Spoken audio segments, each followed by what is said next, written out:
20th Congress of the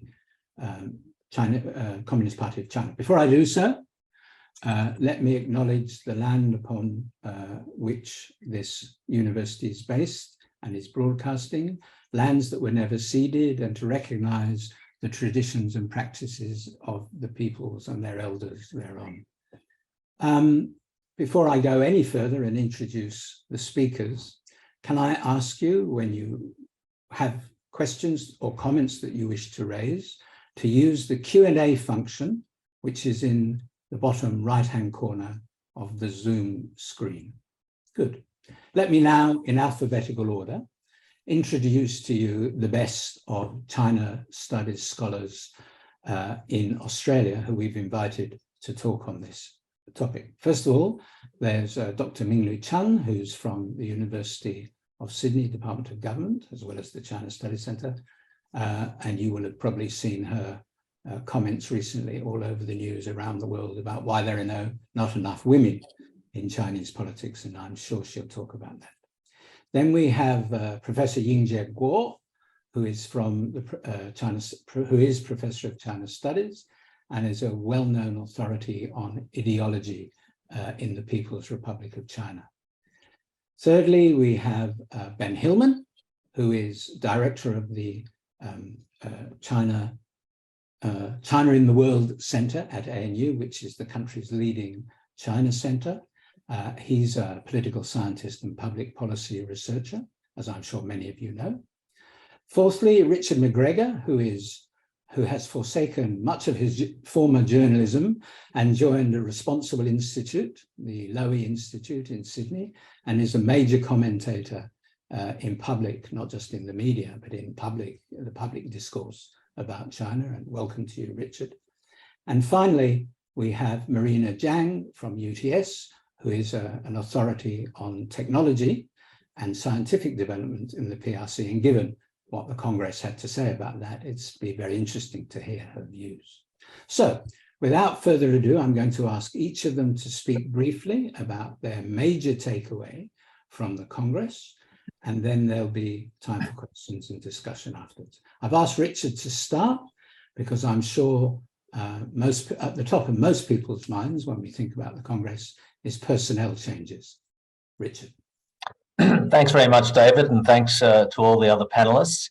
So if I'm just in a headline sense, as a recovering journalist, something that I would do, just describe the major themes of Xi Jinping's 10 years in power.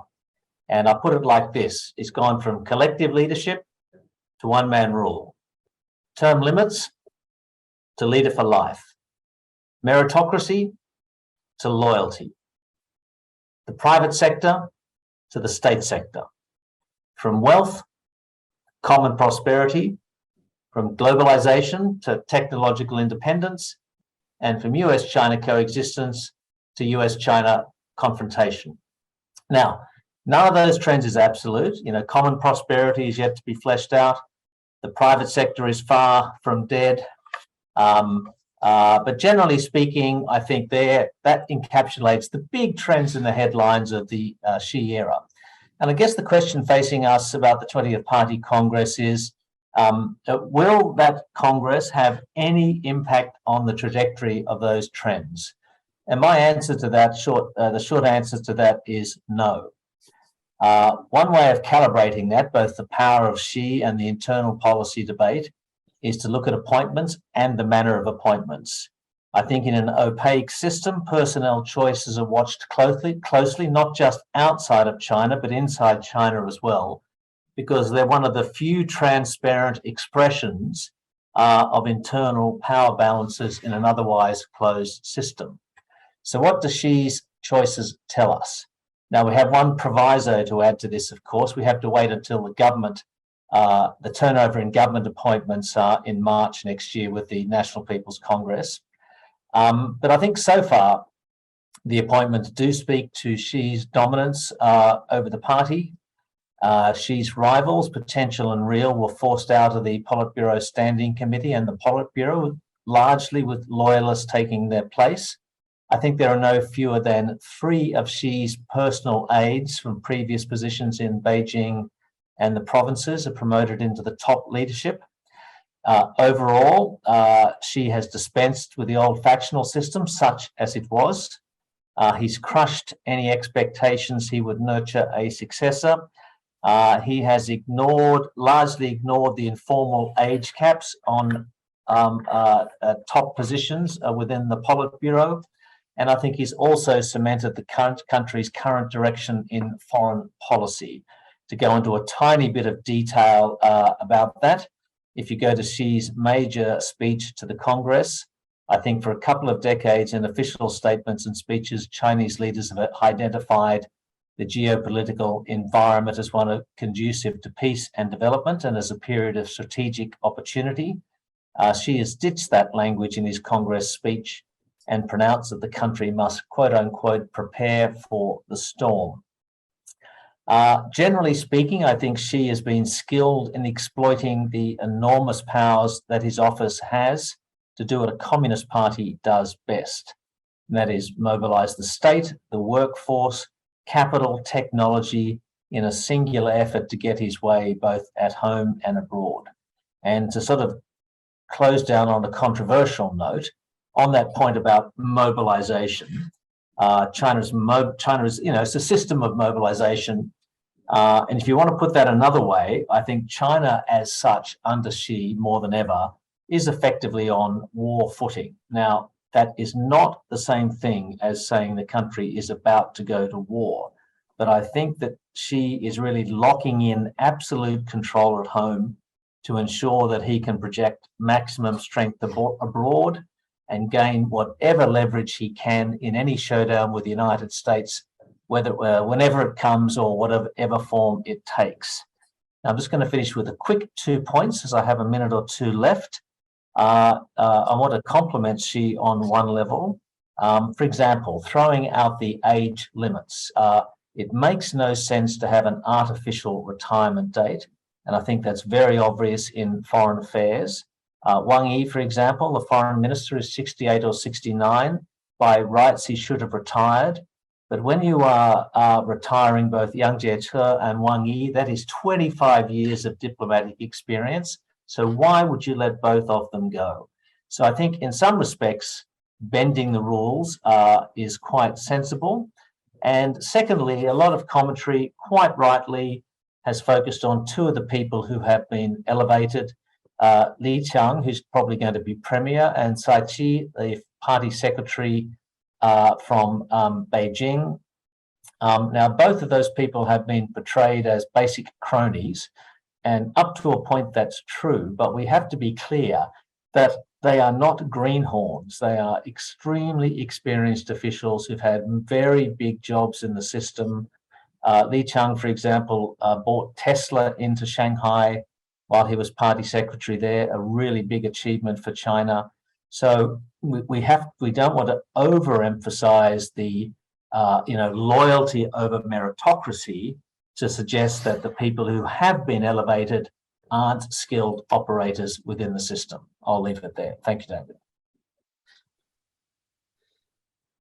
You're muted. Yes, I am. Sorry about that. Dr. Chen. Professor Goodman, thank you so much. And thanks to my fellow panelists. I think I'll speak briefly. I'll try my best not to speak too much. Just recently, I have been invited to comment about the lack of women in the very top of the Chinese Communist Party leadership. I just think I share some of my reflections on this topic. Just so many journalists have asked me before the Congress concluded to predict who would be the one female member in the Politburo. My answer was always, I'm not too sure about that, because if this has been something that has been institutionalized, this kind of institutionalization that so many people had based their expectations on is really, I think, an observation of a very short period of 20 years. 20 years might actually not be that short in contemporary Chinese political history. But then if we bring our memories back to the early years, women's involvement in politics has always been a rarity in this particular system, as everywhere else in the world, I guess.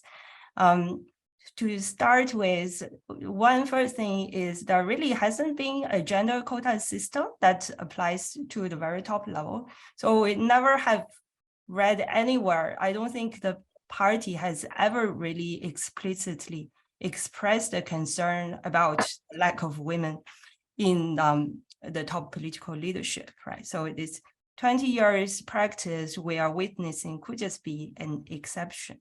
There has been a gender quota system that only applies to the prefecture level and the provincial levels. And also because there hasn't been any real oversight over the implementation of this, at least there should be one woman in the leadership gender quota. There's always, we only just see one woman in the provincial leadership, for example.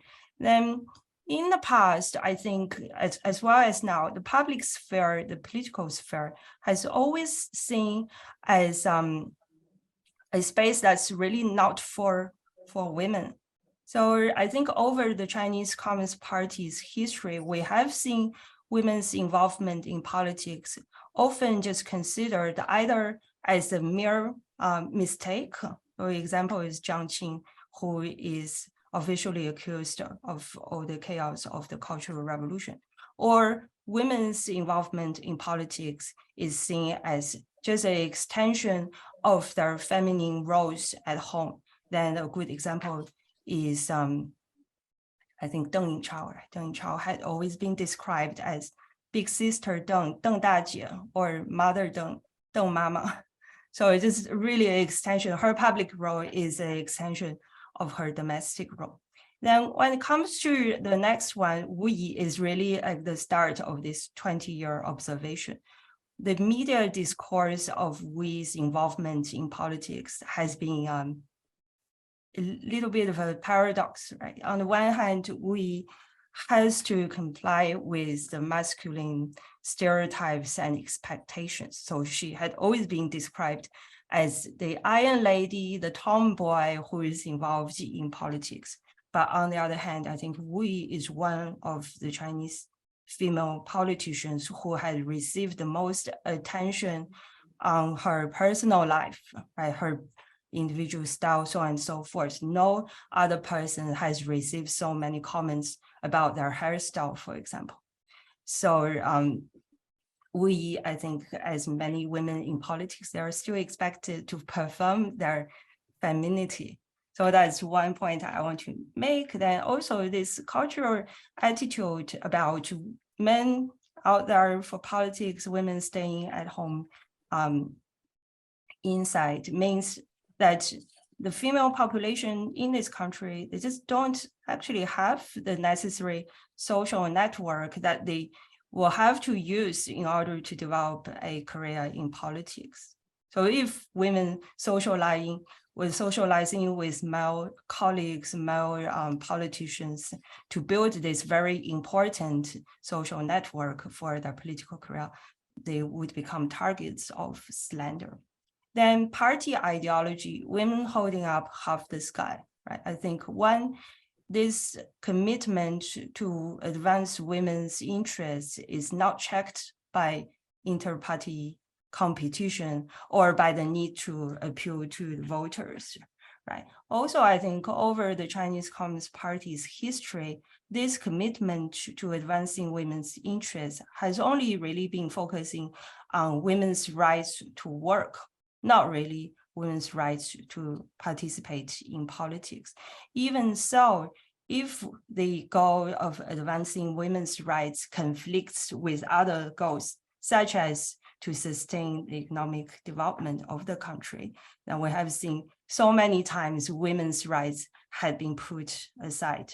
The aftermath of the Great Leap Forward, and also after the Cultural Revolution, when the country, or when the state leaders faced the problem of unemployment, women were encouraged to return to work. Just then, one last thing to say is think about the selection criteria for all Chinese leaders. Rachel was talking about age. To a certain extent, I think age still matters, right? Then education, membership in the Communist Party itself, and experiences, such as experiences in central ministries, experiences in state-owned enterprises as senior managers, experiences in the army. All these are consideration for the top leaders. Women are disadvantaged at all these fronts. So I think I just conclude here. Thank you, everyone. Thank you very much, Minglu. Professor Guo. Thank you very much, David. I would like to say a few words about the theme of the 20th Party Congress. And at each Congress, the theme is actually stated. So that makes my job quite easy, but there's a fair bit of unpacking to do. All right, the theme of the 20th Congress centers on the goal of the party in the next 5 years until 2035 and all the way to 2049. So it is very much a long-term view, and it's a huge advantage for a party like the CCP, which is able to do that. And the Labour Party, the Liberal Party, the Liberal coalition in Australia can't do that. You can't plan 2029. There are definitely advantages in there, although you might say that there are also disadvantages as well. To put it very simply, the theme is actually states the goal of the next 5 years all the way to 2035 and 2049. That is to strive in unity to build a modern socialist country in all respects. That's a very simple phrase, but at the same time, there are a number of adverbial phrases which are packed into that theme, that statement. It's as if the adverbial phrases tell us about the methodology or the means by which that goal is going to be achieved. These include exactly the same as what was stated at the 19th Party Congress and the 18th, that is to hold high the great banner of socialism with Chinese characteristics. The banner is probably the very first thing to remember when we talk about the party and when we talk about the party's work. So that's one phrase. But the next phrase is probably more meaningful. It's certainly different from the theme of the 19th Party Congress. That is to fully implement the thought on socialism with Chinese characteristics for a new era. So in other words, this is one of the two establishes, so this is one of the two upholds to establish Xi Jinping thought as a guiding ideology, as a guiding principle.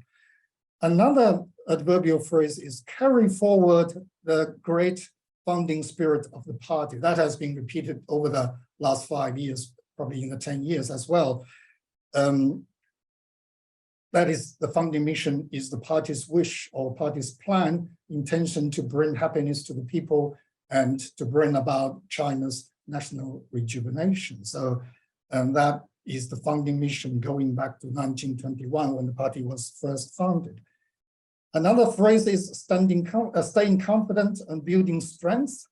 There's so much unpacking to do. It is unpacked in Xi Jinping's report to the Congress, upholding fundamental principles and breaking new ground. In fact, breaking new ground or theoretical innovation is a major part of the report, Xi's report. And that, in fact, there's a whole section devoted to theoretical innovation, Marxism, synthesized Marxism, Marxism combined with China's realities, Marxism combined with traditional Chinese culture. So there's a very long section just on that. Another phrase is forging ahead with enterprise and fortitude. It's difficult to understand what that actually means until you read the full report, right? There are so many things to unpack, as I mentioned, but I don't have time to do that right now. I'll just highlight one word, fortitude, because that's related to a number of keywords or buzzwords in the report, and that were used, that we heard during the Congress. Fortitude is related to, for example, struggle, and it has been widely reported that struggle is a key term at this conference. It has repeated so many times. And another key term that is related is actually challenges, difficulties, problems, right? I did a rough count of these words. Security, for example, was mentioned in his report 91 times. That's unprecedented. Well, there's all kinds of security. Some kinds of security was mentioned for the first time, for example, political security. Ideological security has been mentioned for a long, long time. There are different kinds of security to talk about, to think about. 问题 or problems, there was mentioned 57 times. 挑战 challenge 11 times. 风险 risks 16 times. Well, given all these challenges, difficulties, risks, and problems, it makes sense for the party to stay united, right? And to achieve the goal of modern socialist state, it makes sense to be united. And what does unity actually mean? If you look at the report very carefully, it means two things.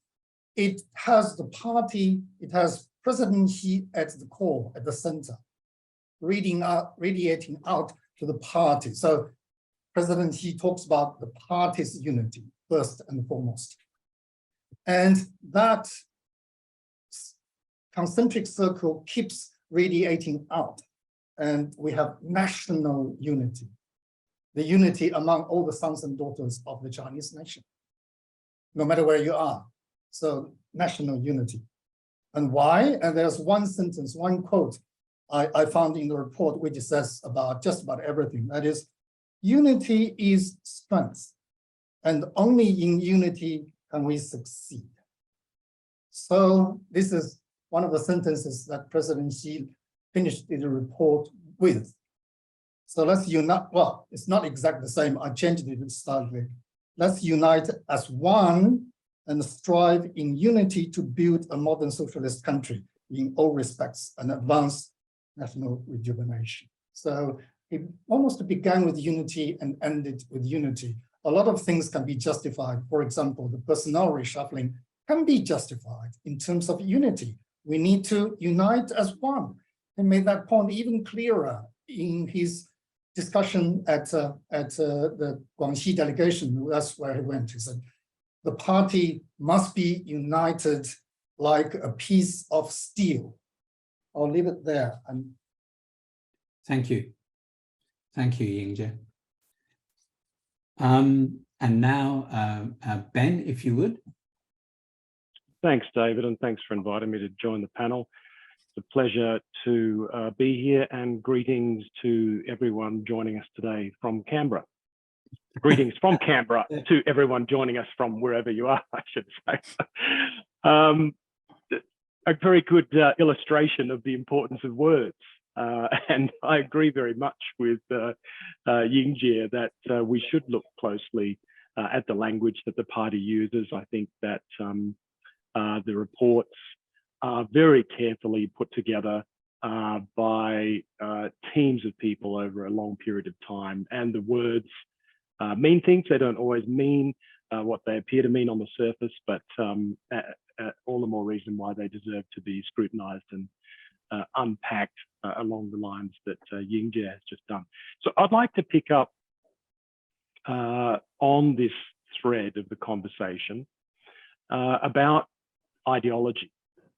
And although there's much in the report, the work report that's come, and Xi Jinping's presentation of that that's come out of the Party Congress, there is something that's new in there, and I think it's significant, and I think it's worth paying attention to. That is the latest kifa or formulation that is Chinese style modernization.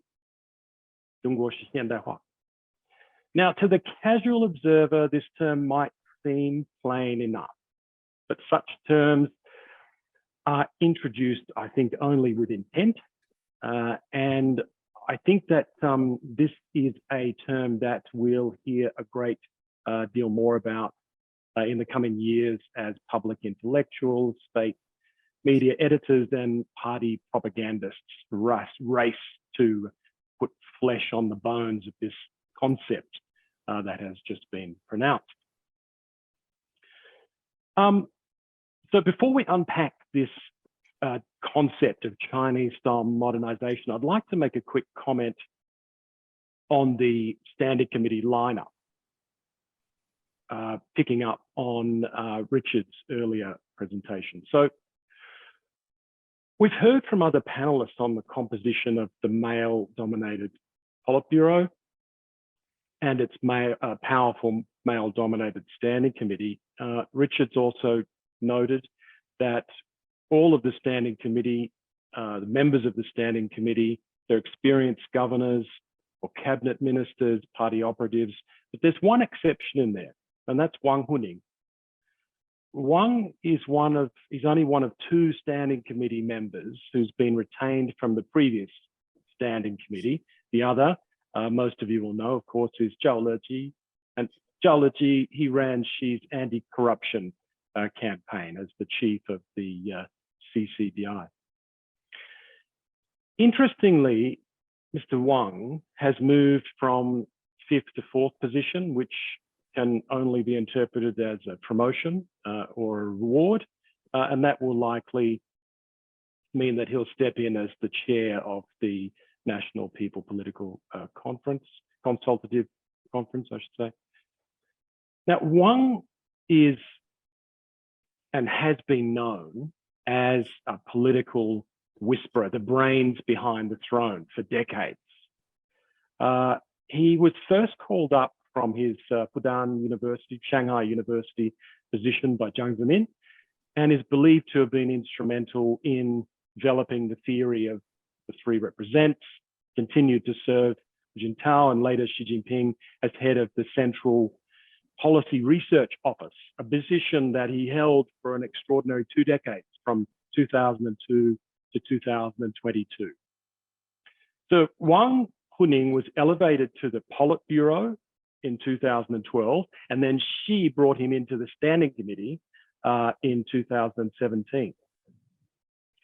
Wang Huning is believed to have come up with the slogan of the China Dream, which was the key slogan of Xi's first term, and also to be a leading advocate. We never know precisely who did what or who contributed what, but is also believed to be a leading advocate for the idea of promoting Xi Jinping thought on socialism with Chinese characteristics for a new era.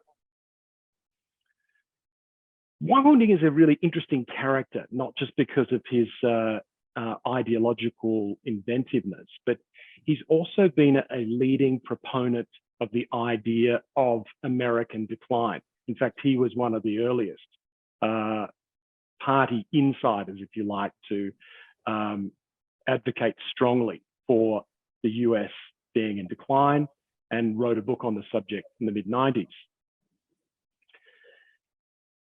Interestingly, I've been watching Wang Huning over the past couple of years and noticed that he hasn't been at Xi Jinping's side quite as often as he was during Xi's term.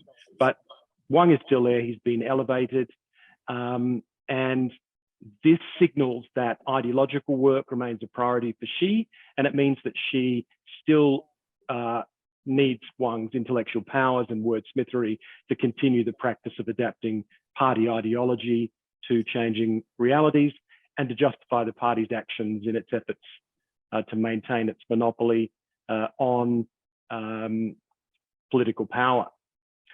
So I need to wrap up here quickly, and I'll do so quickly with a couple of points, David, if you'll allow me. The term Chinese-style modernization is much like the China Dream, socialism with China characteristics. It's an empty vessel that party theorists can manipulate to suit the times. State media is already gushing about the virtues of Chinese-style modernization, which includes everything from people-centered development to common prosperity to peace for all mankind. Now, it's a vision, but if the China dream was a vision for China's great rejuvenation. I think we'll see more discussion of Chinese-style modernization as the strategy. It's a vision of governance that has politics in command, a model in which the CPC uses its domination of the state to tame capital and put it to work for the people. The concept also links Marxism to Chinese culture and civilization in ways that I think we'll hear a lot more about in the coming years. Xi, in his report, highlighted the need to promote the modernization of Marxism in China. And he's also said, following on from Ying Jie's point earlier, that only by taking root in the rich historical and cultural soil of the country and nation will the truth of Marxism be able to flourish here. So I think I'll just finish off by saying that for all the discussions about ideological and how ideological Xi and the party under Xi has become, we're reminded that the party controls the application of Marxism in China and the definition of it. And the party will ultimately be the arbiter of what's relevant and what's not for their aims. So let me stop there. Thank you. Thank you, Ben. Do I detect a slight jealousy of a professor getting to be a major political figure? Okay, Marina, your turn, please. Thank you, David, and thank you for all the panelists for sharing your interpretation of and your reflection on the party's Congress. So I will add a bit from the angle of science and technology and innovation to conclude this roundtable discussion, well, talks, not discussion yet. So following Professor Guo's point, I'd like to mention that science and technology actually was mentioned 44 times in Xi's work report, compared to 17 times 5 years ago. So this obviously reflects the, well, I mean, the concerns or worries that the party is having for China's development over the next 5 years to achieve so-called China-style modernization. So the reason innovation, science and technology is so important to China's next stage of development is because if we put China's situation, China's domestic challenges and international challenges China is facing now, you know, innovation is almost the only solution to solve this problem, because innovation will break away the dependence on the investment-driven growth and will break through the dependence of imports of critical technologies, and will break through the dependence of low-cost driven growth. So innovation will provide China, as she said, well, primary driving force for China's next stage of development. All these, well, concepts and definitions sound very encouraging, but when I look at China's development or look at whatever party congress or official documents, I would use my Chinese style of thinking, that is a dynamic balancing philosophy. That is what actually is between lines. I mean, all those concepts, definitions clearly defined, but that leaves a lot of interpretation, leaves a lot of room for interpretation. So the interpretation can be really vague and it can be really ambiguous. And another one is, on the surface, this slogan, this strategy, blueprint sounds really calm, but it might stimulate a lot of storms or waves underneath. The reason I'm saying this is if you read the report carefully, you see there is a shift of emphasis from entrepreneurial-driven innovation to state-driven innovation. In my view, that can be really dangerous, because innovation does require autonomy, freedom. Innovation does require tolerance of failures. And a state-owned enterprises and a state-driven funding actually will not encourage innovation. So that is really quite dangerous in my view. And given the China's very strict implementation of zero COVID policy, we can see, well, the economy is halting to a very slow growth, if I use more promising words. And my understanding is, well, economic growth is not like you driving on the highway and you brake and you slow down. And when you put your foot on the accelerator and you resume your speed and you continue growing. And with a hard landing like this, with the increasing complexity challenges domestically and internationally, well, China is facing the challenge of building a runway for takeoff again. So how to build the momentum, how to build the runway to take off again is really very challenging. So last thing I want to say is, well, policies, strategies on the surface, well, it seems the aim to make the majority of people silently satisfied. People, I mean, over 1 billion people and grass population, they probably will be happy because, well, corrupted officials will be punished. But on the other hand, this will make a small group of people extremely uncomfortable. This, unfortunately, including the country's leading entrepreneurs, innovative entrepreneurs. They are the driving force of all changes.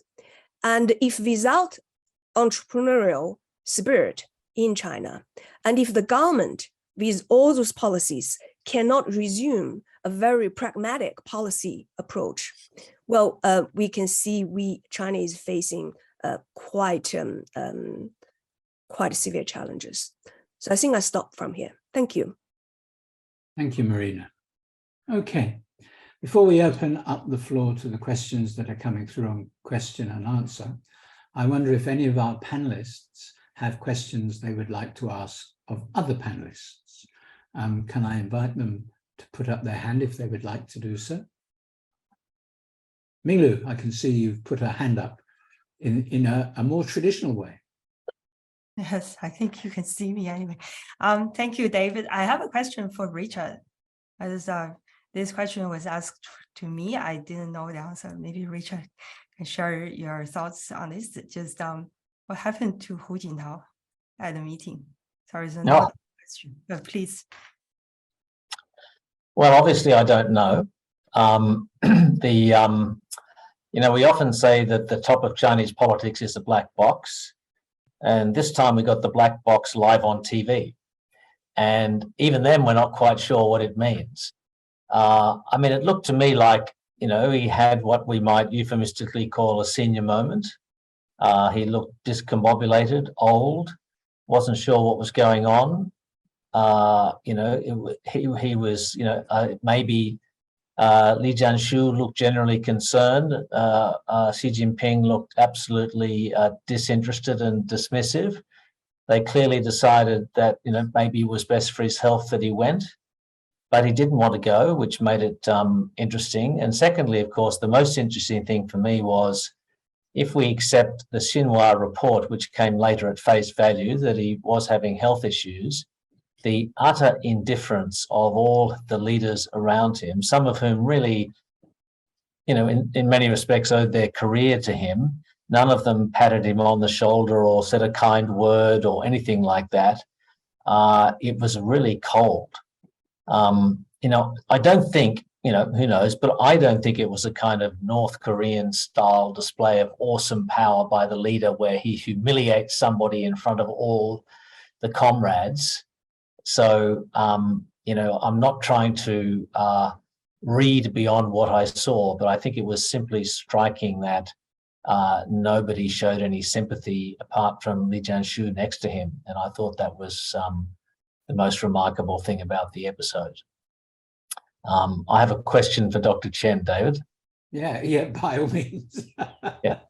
So on the women issue, it's very interesting for me. I'm not an expert on this, but is the fact that so few women, even now, are rising through the ranks. I think, as you said, correct me if I'm wrong, there's only one provincial party secretary at the moment. And because of the way the system works, it really means we're not going to have very many women in the Politburo for a long, long time, absent a quota system, which I doubt there will be. Is it because of the way that, if you look at the women's movement in Western countries at the turn of the last century and then in the 60s, you require a great deal of grassroots activism, protests, aggravation, demands, noise to really make progress in this area. And the fact that China doesn't like NGOs or only has government-operated non-government organizations, gongos, the fact that there's so little space even now, or even more so now, for such activism. Look at the Feminist Four. Is that the prime reason? Is that one of the main reasons why the women issue is so striking at the moment? I fully agree with you. I think it's one of the very important reasons. Just I was talking about how the Communist Party has been a masculine institution. I think the Chinese Communist movement had been a masculine social movement. All these concepts about women's equal rights, they were actually initiated and introduced by male intellectuals, male political activists, so on and so forth. This is a very long history of the lack of women's agency. I think this system doesn't really address that. The Women's Federation has been the organization endorsed by the state to lead this women's endeavor to achieve better status, to advance their rights. But we shouldn't forget that the Women's Federation has been put very closely under the Communist Party's control. I was just looking at the new draft of the party constitution. I think the Women's Federation has been added into it, not in a way to advance women's interests, but to exert greater and better party control over the society. So yes, I fully agree with you, but I would say there are also other reasons. In some ways, the Chinese society is no different from many other societies, being patriarchal, having these very patriarchal attitudes and norms about women's public involvement.